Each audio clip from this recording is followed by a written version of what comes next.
कैलाश पर्वत पर अकेली थी। जब वो स्नान के लिए जा रही थी, तभी उन्हें एक विचार आया।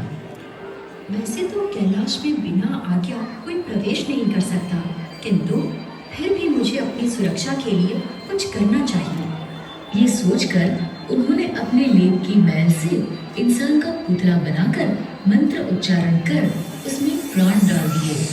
पहली श्वास लेते ही उस बालक ने पार्वती जी से पूछा, मैं कौन हूँ?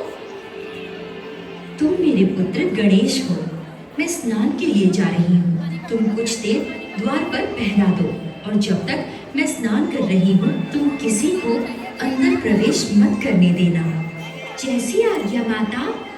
गणेश स्नान गृह के द्वार पर एक भाले के साथ पहरा देने लगे।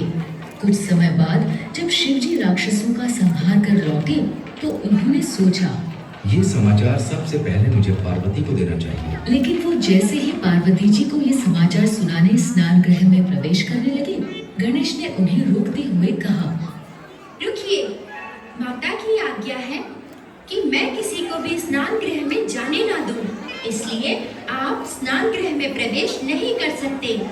तुम कौन हो और मुझे स्नान गृह में प्रवेश करने से क्यों रोक रहे हो? मेरा परिचय छोड़ो और यहाँ से चले जाओ। गणेश को इस तरह अपना विरोध करते देख शिवजी क्रोधित हो गए। उद्दंड बालक, तुझे इसका दंड अवश्य मिलेगा। ये कहकर शिवजी ने त्रिशूल से गणेश पर वार किया। गणेश ने भी अपना भाला उठाया और दोनों के मध्य युद्ध आरंभ हो गया। शिवजी अगर महादेव थे तो गणेश को भी आदिशक्ति पार्वती जी ने बनाया था, इसलिए दोनों में बहुत समय तक घमासान युद्ध चलता रहा। इसके प्रभाव से डरकर ब्रह्मा और विष्णु समेत सभी देव युद्ध रोकने के लिए कैलाश पर्वत आए। महादेव, ये युद्ध रोक दीजिए। पुत्र गणेश, तुम महादेव से अपने अपराध के लिए क्षमा मांग लो और इस संघर्ष को विराम दो। क्षमा मुझे नहीं, क्षमा इन्हें मांगनी चाहिए जो माता की आज्ञा सुनकर भी स्नान गृह में प्रवेश करना चाह रहे हैं। यदि ये क्षमा मांग ले तो मैं युद्ध को विराम लगा दूंगा। ये सुनकर शिवजी अत्यधिक क्रोधित हो गए। ब्रह्मा जी ने चिंतित स्वर में गणेश से कहा, अपनी गलती मान लो बालक, नहीं तो महादेव के क्रोध से तुम्हें कोई नहीं बचा सकेगा।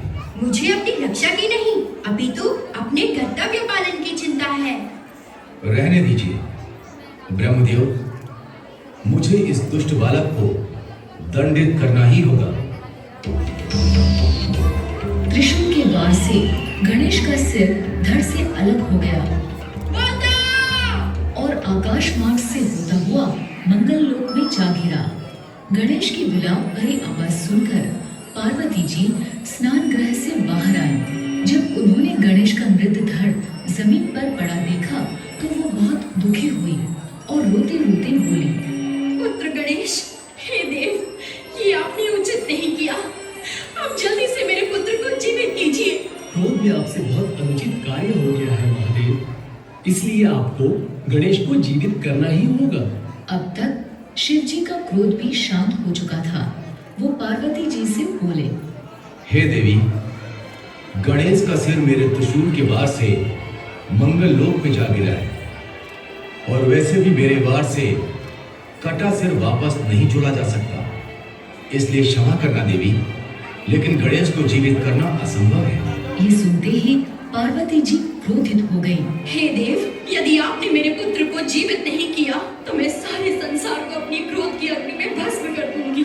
इस पर ब्रह्मा जी कुछ देर सोचकर बोले, महादेव, बालक गणेश को जीवित किया जा सकता है। किसी ऐसे बालक का सिर जिसे आपके त्रिशूल से ना काटा गया हो, बालक गणेश के धड़ से जोड़ा जा सकता है। इसलिए महादेव, आप अपने गणों को आदेश दीजिए कि वो उत्तर दिशा से किसी ऐसे बालक का सिर लेकर आए जिसका चेहरा उत्तर दिशा में हो और जिसकी मां उसकी तरफ पीट करके सो रही हो। शिव जी समेत सभी देवों को ब्रह्मा जी की ये बात सही लगी। शिव जी ने अपने गणों को आदेश दिया।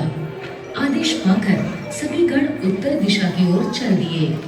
बहुत दूर जाने पर ब्रह्मा जी के कहे अनुसार उन्हें हाथी का बच्चा दिखाई दिया।